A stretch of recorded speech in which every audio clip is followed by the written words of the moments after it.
नमस्कार। Current affairs के इस वीडियो में आपका स्वागत है। आइए सबसे पहले एक प्रश्न को हम लोग देख लेते हैं। What is agro terrorism? Agro terrorism क्या है?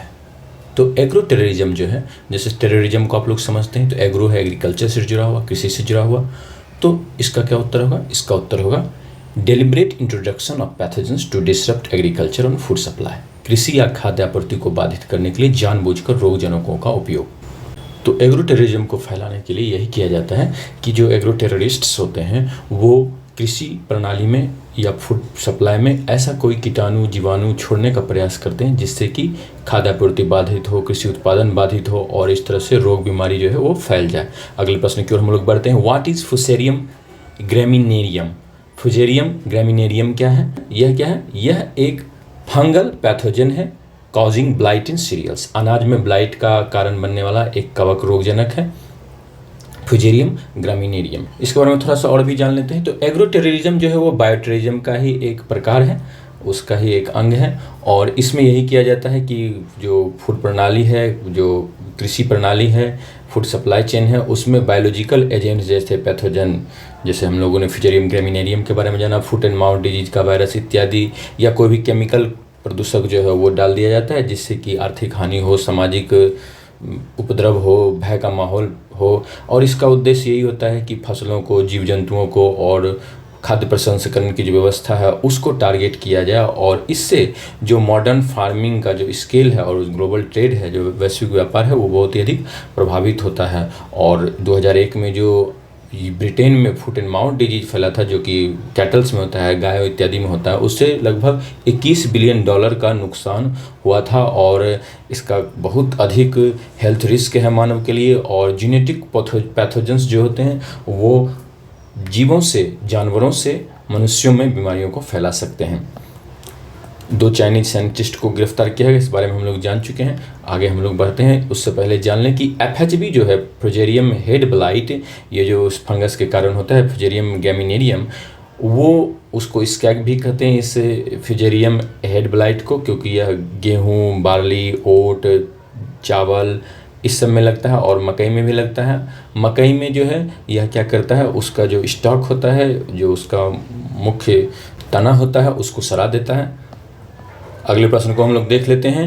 When is world blood donor day 2025 observed? विश्व रक्तदाता दिवस 2025 कब मनाया जाता है? तो यह मनाया जाता है 14 जून को।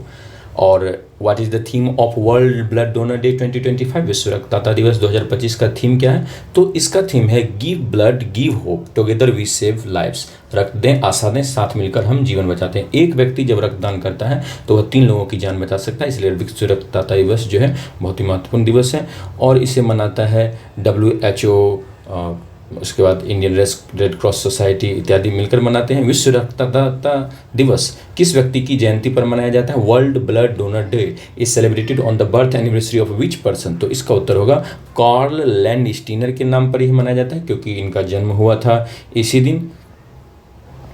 What is Carl Landsteiner's contribution that led to World Blood Donor Day being celebrated on his birth anniversary? Karl Landsteiner का क्या योगदान है जिसके कारण उनकी जयंती पर विश्व रक्तदाता दिवस मनाया जाता है? तो उनका बहुत ही महत्वपूर्ण योगदान है। उन्होंने क्या किया था? He discovered ABO blood group system. ABO रक्त समूह प्रणाली की खोज की थी उन्होंने, रक्तदाता समूह की। और यह 14 जून 2025 को मनाया जाएगा वर्ल्ड ब्लड डोनर डे। इसकी शुरुआत 2004 में WHO ने की थी, लेकिन इसको औपचारिक रूप से 2005 में इसकी शुरुआत की गई। और यह क्या करता है? यह जो है यह सम्मानित करता है जो वॉलेंट्री अनपेड ब्लड डोनर्स होते हैं उन लोगों को, और यह सेफ ब्लड डोनेशन के बारे में अवेयरनेस भी फैलाता है। और इस साल का थीम है give blood give hope together we save lives. 1 unit blood जो है 3 लोगों की जान बचा सकता है। इसे WHO, international federation of red cross red crescent society, IFRC, international federation of blood donor organisations, IFBDO, international society of blood transfusion, ISBT मिलकर मनाते हैं। और कार्ल लैंडस्टीनर, जिनका जन्म 14 जून 1868 को हुआ था, उन्हीं के जन्मदिन के अवसर पर यह मनाया जाता है। उन्होंने ABO ब्लड ग्रुप सिस्टम की खोज की थी। अगले प्रश्न को हम लोग देख लेते हैं। विच component of blood is responsible for fighting infections? रक्त का कौन सा घटक संक्रमणों के लिए जिम्मेदार होता है, संक्रमणों से लड़ने के लिए जिम्मेदार होता है? तो इसका उत्तर होगा व्हाइट ब्लड सेल्स, श्वेत रक्त कोशिकाएं। What is the universal recipient blood group in the ABO system? ABO प्रणाली में यूनिवर्सल रेसिपिएंट रक्त समूह कौन सा है? तो यह होगा AB। AB जो है वह यूनिवर्सल रेसिपिएंट है, यानी सर्व ग्राहक है ये। और O जो है वह क्या है? वह दाता है। और इसमें भी अगर निगेटिव को देखें, O निगेटिव जो होगा वह सबको दे सकता है, और AB पॉजिटिव जो होगा वह सबसे ले सकता है। Which blood component is essential for clotting and preventing excessive bleeding? रक्त का कौन सा घटक थक्का बनाने और अत्यधिक रक्तस्राव को रोकने के लिए आवश्यक है? तो इसका उत्तर होगा प्लेटलेट्स। प्लेटलेट्स जो है वो बहुत ही महत्वपूर्ण है रक्त का थक्का जमाने के लिए और रक्तस्राव को रोकने के लिए। Where is Fuego volcano located? Fuego ज्वालामुखी कहाँ स्थित है? तो यह स्थित है ग्वाटेमाला में। अभी इसमें विस्फोट हुआ था और कई लोगों को वहाँ से कई से 700 के लगभग लोगों को वहाँ से हटाया गया उनके जान माल की सुरक्षा के लिए।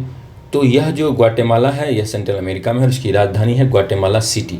और इसकी जो करेंसी है ग्वाटेमालन क्वेटजल है। क्वेटजल जो वहाँ का राष्ट्रीय पक्षी है उसी के नाम पे वहाँ की करेंसी का भी नाम रखा गया है, मुद्रा का भी नाम रखा गया है। सेंट्रल अमेरिका में है और यहाँ पर कभी माया सभ्यता हुआ करती थी, एक समय की बहुत ही महान सभ्यता मानी जाती है। यहाँ पर है सेंट्रल अमेरिका, आप देख सकते हैं गल्फ ऑफ मैक्सिको के नीचे एक तरफ इसके कैरेबियन सी है या अटलांटिक ओशियन है और दूसरी तरफ इसके पैसिफिक ओशियन है।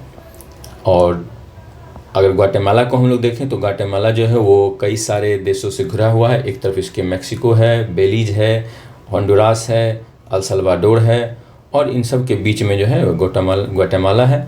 और ग्वाटेमाला में सियरा माद्रे माउंटेन्स जो है वो हैं, साथ ही साथ चूचू माटेंस माउंटेन भी हैं, लेक इजाबेल है और यह पैसिफिक ओशियन के किनारे है, प्रशांत महासागर के किनारे है एक तरफ, और एक तरफ इसका हिस्सा जो है वो गल्फ ऑफ होंडुरास के पास जो है वह कैरेबियन सी के तट पर है। तो उम्मीद करता हूँ कि ये वीडियो आपको पसंद आया होगा, तो जरूर इसे लाइक करें, शेयर करें, कमेंट करें और चैनल को अगर आपने सब्सक्राइब नहीं किया तो प्लीज़ चैनल को सब्सक्राइब कर लें। जिन्होंने सब्सक्राइब कर लिया और जो इस वीडियो को देख रहे हैं उन्हें बहुत बहुत धन्यवाद। Thank you, take care.